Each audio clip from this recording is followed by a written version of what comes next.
Hello,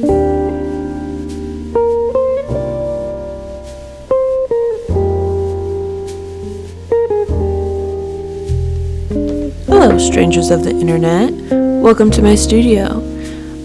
Today I'm gonna paint, well, I painted this a while back, but this is just the depiction of me painting a little scene from a picture I took, that one, specifically from a trip I took to Scotland, specifically Inverness. So there's this walkway that goes along the river for quite a bit of time, and I felt that I needed it in my life. So I'm gonna do a couple thumbnails, doodle it out before I fully commit to a little oil painting. And yeah, I'm gonna kind of, is it dodge and weave? Bob and weave. Whoa. I'm gonna bob and weave out of this video with a little bit of voiceover every once in a while. So I hope you enjoy.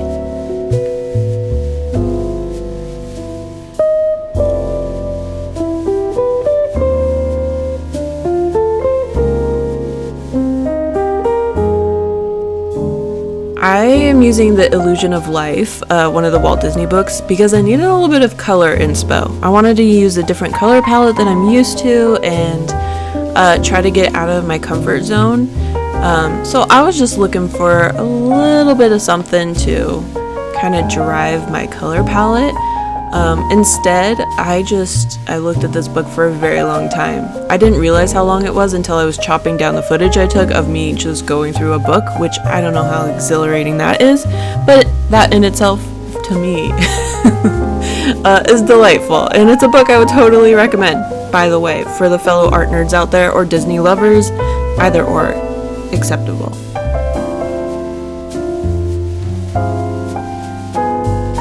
And I'm just using some very generic oil paint from Blix. I actually used this while I was in college, and these guys have really lasted a while for me, because it's been like 2 years. So I'm just now getting back into oil paint, so to have these guys kind of on hand again, it's really delightful.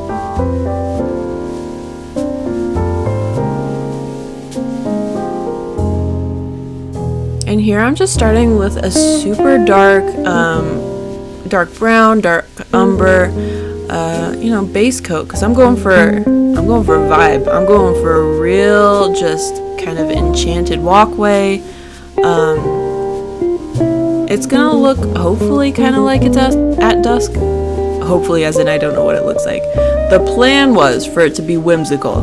That's what I like to paint. I like to paint things that are kind of like, oh, this might be in a fairy book, or it has a light airiness. I wanted to go dark. So that's why you would start with a darker base coat.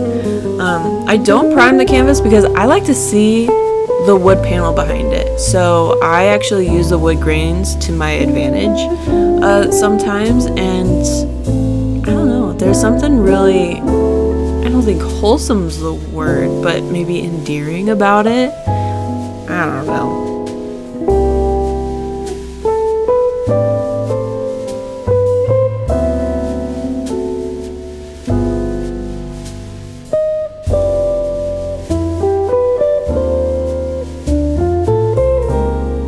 I have no chill with a color palette, which is why I was kind of looking for a color palette to kind of help contain my sporadic color mixing, because if they're even just the primaries, if they're on my palette, every color is going to be made, and it's probably going to be used at some point or another. So I have a lot of color combos going on. I get a lot of texture from it, which is kind of cool. It works out at the end, but I think that there's probably more, a quicker, more efficient way to get there. I just take the long way around.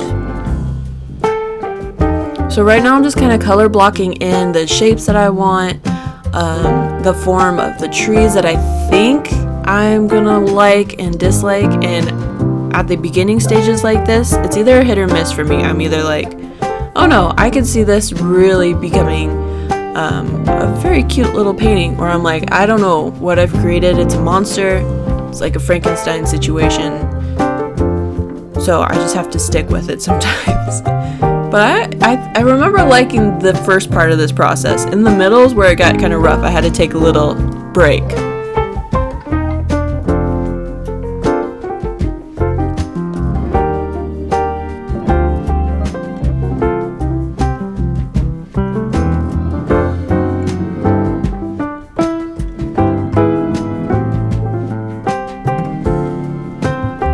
Oil painting is really satisfying just because you slowly lighten. So I like the fact that you start with your darkest darks. I mean, for the most part, I don't always follow that rule, but the general idea is you start with your darkest darks and then you slowly lighten.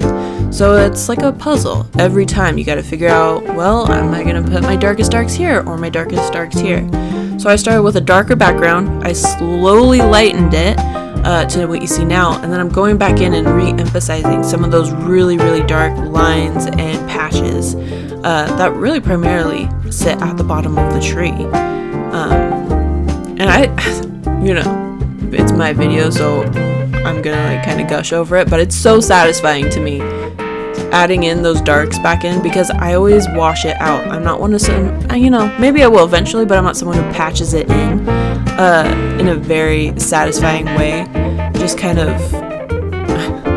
have it's organized chaos. I think that's probably the best way to describe it. But it looks very nice, right? When I'm playing it back on the video, I'm like, this chick, look at her go. Look it's so good. What she's doing, look at that pathway, look at the light. It looks great. That natural light too coming in through the window. I don't know, the whole thing's very satisfying to me.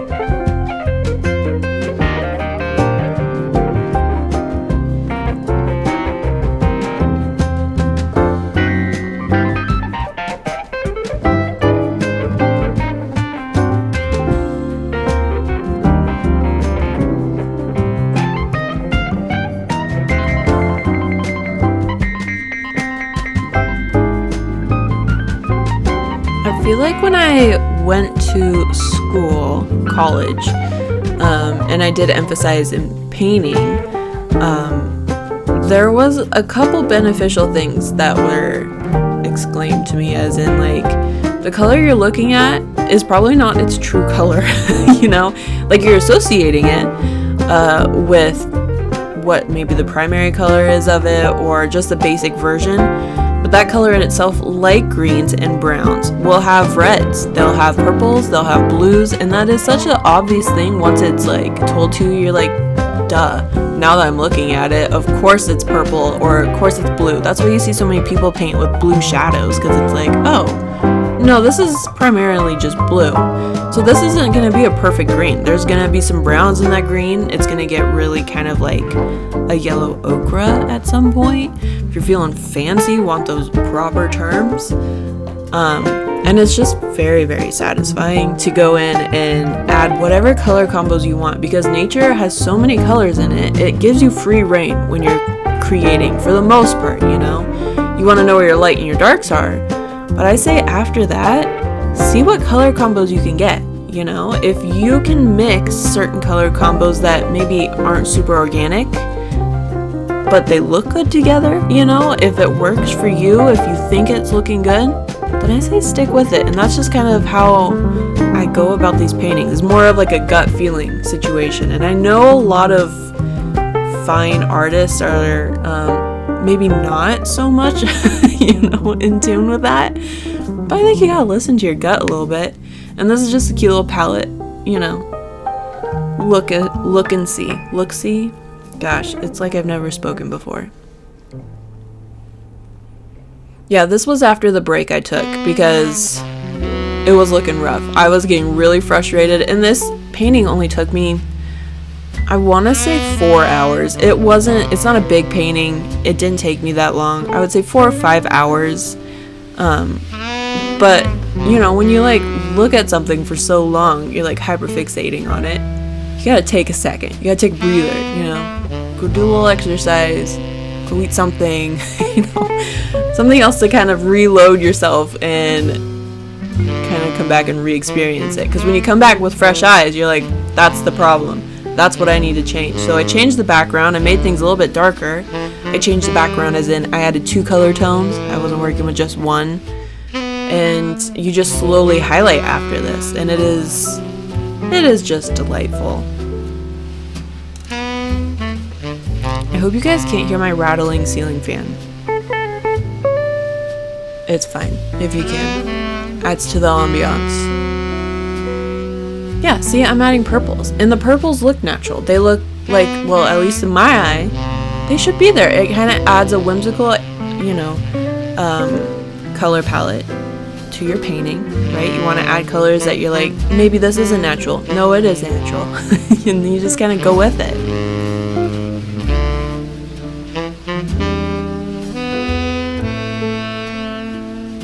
And this guy is going to be for sale at my shop too. I have a little online store, and he's just cute as button. I like to add a lot of greenery. That's another thing. I should stop saying I have no self-control, but sometimes I'm like, I gotta put moss all over this tree, or I gotta add more green, more, and it always looks good. Yeah, look at that. And I love the choppy brush strokes. I'm basically just over here complimenting myself. And there are ways I would go about it differently in completing a painting like this, especially with more and more practice, but I think it's a successful one, especially for what it is, you know?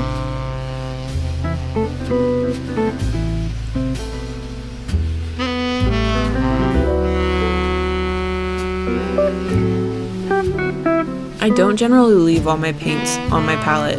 It kind of drives me crazy when I do. So I'm just trying to sabotage myself when I do. It's not very organized. And then after this, after it's dried, it takes I give it about 3 weeks, maybe 4 weeks. I varnish it, and it's good.